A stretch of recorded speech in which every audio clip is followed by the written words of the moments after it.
अच्छा, अब हम कॉन्फिडेंस इंटरवल इस वीडियो में कॉन्फिडेंस इंटरवल पढ़ेंगे एंड एफ टेस्ट पढ़ेंगे। ठीक है, एफ टेस्ट क्या चीज़ है थोड़ा सा मैं आप लोगों को बताता हूँ। ठीक है, कॉन्फिडेंस इंटरवल क्या होता है? Interval estimation. एक आप लोगों ने पॉइंट एस्टिमेशन पढ़ ली, point estimation, point estimation, point estimation, ये आप लोगों ने जो, ठीक है, पॉइंट एस्टिमेशन, पॉइंट एस्टिमेशन क्या थी? Let suppose beta two head का सिंपल लीनियर रिग्रेशन भी अगर ले लेते हैं ना, तो उसका पॉइंट एस्टिमेशन ये होती है summation x i y i divide by summation x I square. ये मेरे पास जो इसका जवाब आएगा तो एक ही हिंस आएगा ना, इसको हम पॉइंट एस्टिमेशन कहते हैं। या अगर बीटा इंटरसेप्ट ले लूँ तो वो आएगा Y bar minus beta two hat X bar ना, तो ये इसका एक हिंसा जवाब आएगा, इसको हम कहते हैं पॉइंट एस्टिमेशन, एक ही पॉइंट पे एस्टिमेशन हो।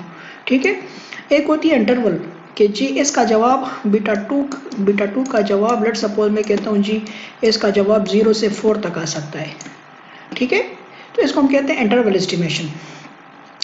तो इंटरवल एस्टिमेशन का जो है वो सिंपल लीनियर या मल्टीपल लीनियर रिग्रेशन जो भी हो, तो उसका कॉन्फिडेंस इंटरवल जो है अगर, तो उसका जवाब है बीटा टू हेड। ठीक है, beta two hat, beta two hat, ठीक है, स्लो पैरामीटर के लिए beta two hat plus minus standard, एक minute, T alpha by two. ठीक है, T alpha by two with nu degree of freedom into standard error of beta two hat, multiple हो या जो भी हो ना, तो इसमें एक दफा प्लस करना है, एक दफा माइनस करना है। ठीक है, यानी लेट सपोज अगर बीटा टू हेड मेरे पास 0.24 है, ठीक है, प्लस लेट सपोज टी की वैल्यू 2.36 है, ठीक है, और स्टैंडर्ड एरर लेट सपोज 0.05 है। ठीक है, तो आप लोगों ने क्या करना है, 0.24 प्लस 2.36 एक दफा प्लस कर लेना है 0.05 और एक दफा इससे माइनस कर लेना है, तो ये दो जवाब आ जाएंगे आप लोगों के लिए। ठीक है, इसी तरह अगर ये तो मैंने बीटा टू हेड के लिए लिखा, इसी तरह बीटा थ्री हेड के लिए भी हो सकता है। ठीक है, beta two hat beta one head जो भी है इसके लिए ये इंटरवल एस्टिमेशन सबका लिए एक ही फार्मूला है। ठीक है, अब आते हैं ओवरऑल टेस्ट ऑफ सिग्निफिकेंस की तरफ। ओवरऑल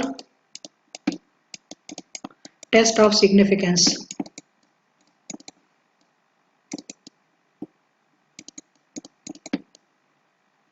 ये क्या चीज है overall test of significance? Overall test of significance जो है ना, ये अभी आप लोग लेट सपोज मैं आप लोगों को एक रिग्रेशन लिख के देता हूँ, beta one plus beta two X two plus beta three X three plus U I ना। Let suppose individual test of significance मैंने किया, टी टेस्ट मैंने कर लिया, टी टेस्ट में आ रहा है कि जी ये इंडिविजुअली इनसिग्निफिकेंट है और ये सिग्निफिकेंट है। लेट सपोज ये इनसिग्निफिकेंट है और ये सिग्निफिकेंट है, लेट सपोज। ठीक है, तो इसका मतलब होता है इंडिविजुअल टेस्ट ऑफ सिग्निफिकेंस का मतलब होता है, इंडिविजुअल टी टेस्ट जो है ना, उसका मतलब होता है कि मैं बिट x2 का इफेक्ट देख रहा हूँ y पे, x2 का इफेक्ट देख रहा हूँ y के इफेक्ट कर रहा है कि नहीं कर रहा। x3 को मैंने कांस्टेंट रखा हुआ है, x3 क्या होता है? कांस्टेंट इंडिविजुअल में। और जब x3 को चेक कर रहा रहता हूँ कि x3 का इफेक्ट y पे है कि नहीं है, तो x2 कांस्टेंट होता है। ठीक है, x2 कांस्टेंट होता है, तो ये इंडिविजुअल टेस्ट ऑफ सिग्निफिकेंस है। अब कंबाइंड में हम ये देखते हैं कि x2 और x3 कंबाइंडली इकट्ठे मिलकर, x2 और x3 ये मिलकर y को इफेक्ट कर रहे हैं कि नहीं। क्या इंडिविजुअल में तो अलग अलग देखते हैं ना, जब x2 का देखते तो x3 कांस्टेंट, x3 का नहीं देखते, x3 का करते तो x2 को नहीं देखते। ठीक है, यानी उसको हम इग्नोर कर लेते हैं। अब ओवरऑल में हम ये देखते हैं कि x2 और x3 कंबाइनली इफेक्ट कर रहे हैं कि नहीं कर रहे, तो इसको हम कहते हैं overall test of significance. Okay, और इसमें हाइपोथेसिस जो होती हैं, तो हमने दोनों स्लो पैरामीटर लेने हैं, beta two is equal to beta three is equal to 0। ठीक है, यहाँ पर दो है तो अगर तीन हो तो तीन लेंगे, चार है तो चार लेंगे, यहाँ पर इंटरसेप्ट नहीं ले रहा। अच्छा, मैं beta two is equal to beta two is equal to beta three is equal to, यानी दोनों 0 है, यानी इनसिग्निफिकेंट है, यानी ये दोनों कोई इफेक्ट नहीं कर रहे, कंबाइनली दोनों इफेक्ट नहीं कर रहे हैं, इनसिग्निफिकेंट है। H1 हो जाएगा कि G नहीं है, beta 2 is not equal to beta 3, दोनों बराबर नहीं है और दोनों जीरो के बराबर नहीं है, इसका मतलब होता है सिग्निफिकेंट है। क्या है? सिग्निफिकेंट, इन दोनों कंबाइनली इफेक्ट कर रहे हैं, ये जीरो नहीं है, इफेक्ट कर रहे हैं। ओके सो अब इसके लिए अल्फा वही सेकंड 0.05 अल्फा होगा या 1.01 होगा या लेट्स सपोज 10% होगा, पॉइंट ठीक है 0.1 होगा, मुख्तलिफ अल्फा हो सकते हैं और टेस्ट स्टेटिस्टिक जो होगा ना वो एफ होगा। अब एफ का जो फार्मूला है वो फार्मूला, और याद रखो ये वन टेल टेस्ट होती है, तो हम यहाँ पर लिखेंगे इसका फार्मूला है explain sum of square, explain sum of square divided by k minus 1 degree of freedom divided by residual sum of square summation u had sorry or ss residual sum of square divided by n minus k, ठीक है। या इसका दूसरा formula होगा same summation y head I square divided by k minus 1 divided by summation u head I square, ठीक है, divided by n minus k। Okay, explain sum of square divide by total sum of square, ये formula होगा। अच्छा, ये इसका हम ANOVA भी बना सकते हैं, एनोवा से भी बना सकते हैं, ANOVA variation source of variation, बल्कि यहाँ पर मैं बना होगा तो मैं आपको यहाँ से दिखा देता हूँ। एनोवा बना सकते हैं, इसको हम कहते हैं source of variation due to regression due to residual, दो हो जाएंगे ना, ठीक है। एक मिनट, ठीक है, ये मल्टीपल के लिए, तो यहाँ पर देखो ये टेबल इस तरह हो जाएगा, ये सॉरी ओके, तो source of variation due to regression, ठीक है, ड्यू टू रेग्रेशन इसको हम कहते हैं एक्सप्लेन सम ऑफ स्क्वायर, ठीक है, एक्सप्लेन सम ऑफ स्क्वायर, बल्कि ये हमें बना दो तो अच्छी बात होगी, ठीक है, ड्यू टू रेग्रेशन इसको हम कहते हैं, due to regression source of variation हो गई, ठीक है। डिग्री ऑफ फ्रीडम इसकी हो जाएगी, तो इसकी डिग्री ऑफ फ्रीडम होती है k माइनस 1, कितनी होती है, k minus 1 degree of freedom होती है। इसके सम ऑफ स्क्वायर, तो इसके सम ऑफ स्क्वायर को आप क्या कहते हैं, एक्सप्लेन सम ऑफ स्क्वायर, ठीक है, क्या कहते हैं इसको, एक्सप्लेन सम ऑफ स्क्वायर, और ये ड्यू टू रेजिडुअल, ये रेजिडुअल हो जाएगा, और इसकी डिग्री ऑफ फ्रीडम होती है n माइनस के, और इसके एस को हम कहते हैं RSS। अब आप लोगों ने इसके फार्मूले लिखने हैं, अगर ये सिंपल है तो सिंपल में एक्सप्लेन सम ऑफ स्क्वायर का फार्मूला क्या है, वो एक्सप्लेन सम ऑफ स्क्वायर का फार्मूला यहाँ पर मैंने आपको बताया था, सिंपल में ये है फार्मूला यहाँ पर summation Y I square, Y head i square, ठीक है, वाई हेड आई स्क्वायर, और वो फार्मूला जो है वो है beta 2 hat square summation x आई स्क्वायर, ये सिंपल लीनियर रिग्रेशन में है, beta 2 hat square summation x आई स्क्वायर, ये किस में है, सिंपल लीनियर रिग्रेशन में ये फार्मूला है। और आरएसएस का फार्मूला जो है वो है summation u hat i square square, और उसका फार्मूला है 1 minus r square into summation Y आई स्क्वायर, ये सिंपल के लिए फार्मूला है। ओके, तो ये फार्मूले हो गए। अब मल्टीपल के लिए, तो मल्टीपल का अभी इसको मैं मिटाता हूँ, मल्टीपल में फार्मूले अलग हैं, तो इसका फार्मूला जो है ड्यू टू रिग्रेशन का एक्सप्लेन सम ऑफ स्क्वायर का, उसका फार्मूला है बीटा 2 हेड, ठीक है, summation x2y, okay, plus beta 3 head summation x3y, okay. तो ये एक्सप्लेन सम ऑफ स्क्वायर और ये उसी ये ठीक है, ओके है, ठीक है ना। अच्छा, अब यहाँ पर ये आप लोग सम ऑफ स्क्वायर मालूम कर लोगे तो फिर हो जाएगा mean sum of square, mean sum of square, इसको एक्सप्लेन सम ऑफ स्क्वायर को आप लोग डिवाइड कर लोगे डिवाइडेड बाय k माइनस 1, तो ये आप लोगों का ऊपर न्यूमरेटर मालूम हो जाएगा, ठीक है, न्यूमरेटर मालूम हो जाएगा। फिर RSS को आप तकसीम कर लेते हो n माइनस के पे, तो ये आप लोगों का डिनोमिनेटर मालूम हो जाएगा, ठीक है, ये इसको mean of sum of square कहते हैं। यहाँ पर f कैलकुलेट करेंगे, f जो होता है this divide by this, f क्या होगा, ये ऊपर न्यूमरेटर, लेट सपोज अगर ये a है और ये b का है तो a बाई b कर लेते हैं, यानी इसको इस पे डिवाइड कर लेते हैं, तो ये आप लोगों का f कैलकुलेट हो जाएगा, ठीक है, ओके ना। तो ये आप लोगों का हो गया। अब यहाँ याद रखो इसका सम आता है n माइनस 1, इसका सम आता है total sum of square summation Y I square, okay.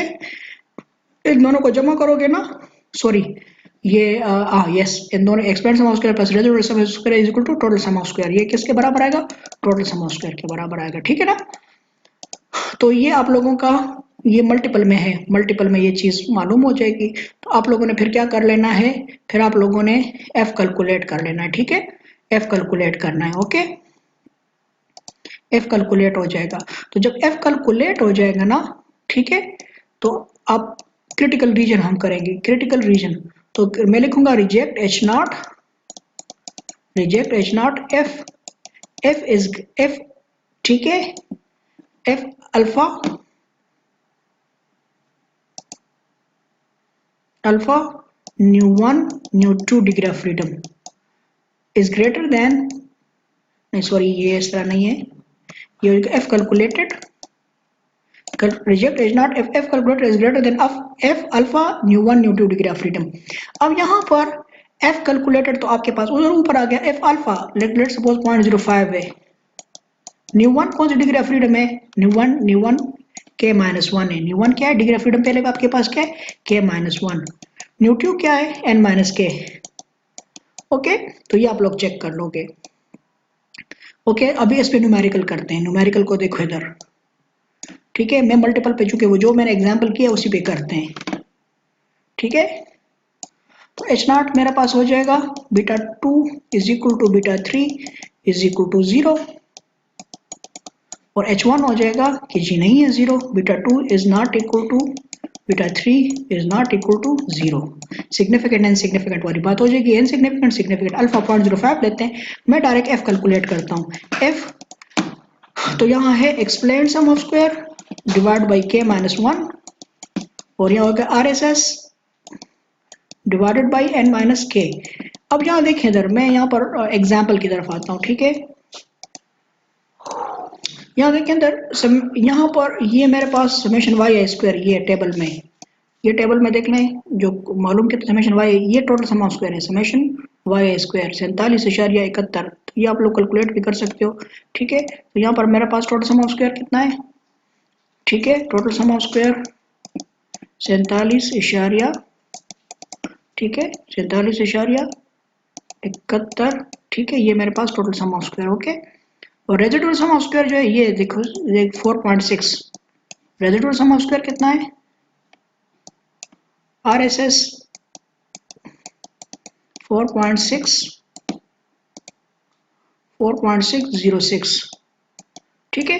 तो एक्सप्लेन सम ऑफ स्क्वायर किस तरह कैलकुलेट करोगे, explain sum of square is equal to, एक तो फार्मूला भी है, आप लोग इस फार्मूले से भी कैलकुलेट कर सकते हो कि beta 2 head summation x2 y plus beta 3 head summation x3 y, आप लोग इससे कैलकुलेट कर लो, मैं आसान से कैलकुलेट करता हूँ, explain sum of square is equal to total sum of square minus R S S, ठीक है। तो टोटल सम ऑफ स्क्वायर मेरे पास 47.71 है, माइनस आर एस एस कितना है, आर एस एस मेरे पास है 4.606, तो इसका आंसर क्या कितना आता है, 41 समथिंग आता है, मैं यहाँ कैलकुलेट कर लूंगा, explain sum of square E S S is equal to 47 minus this term is equal to 43.10, okay. अब f कैलकुलेट करो, f जो है मेरे पास आ गया explain sum of square divided by k minus 1 divide by R S S divide by n minus k. तो explain sum of square मेरे पास आ गया 43.10 डिवाइड बाई के, मेरे पास पैरामीटर कितने, पैरामीटर आपके पास 3 पैरामीटर हैं, तो 3 में से 1 चला गया 2 आ गया, ठीक है, divide by R S S, are S S मेरे पास है 4.606, ठीक है, डिवाइड बाई एन माइनस के, एन 7 है, 7 में से 3 पैरामीटर चला गया तो डिवाइड बाई 4, ठीक है। तो ये कैलकुलेट कर लो, तो इसका आंसर क्या आता है, कैलकुलेट करते हैं एक मिनट, तो जब मैंने कैलकुलेट कर लिया ये आता है 18.72, ठीक है।